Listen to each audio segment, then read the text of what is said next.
Corporate chains of IVF clinics are basically commercial enterprises. They are run as businesses. They are funded by private equity players who basically just want the company to make a lot of money. So their goal is to do what is called an IPO. So they can go public and make a fortune for themselves. So how do they do this?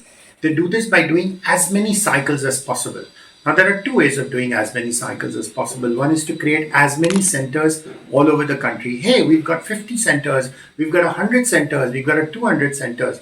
Because the more the centers, obviously, the more the cycles you can do. Let's not talk about the quality of any of these centers. I'll come back to that later. So after setting up all these centers, the next step is to do as many cycles as possible in these centers.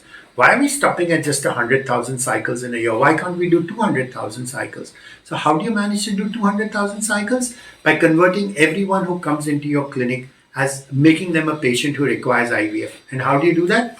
The fashionable method these days is to use Zoom consultations.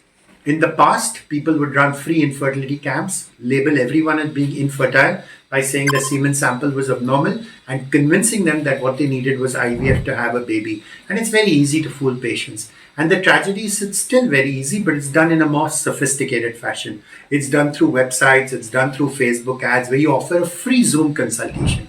Free, so might as well get this opinion. And then what this doctor does is he convinces the patient that they need IVF.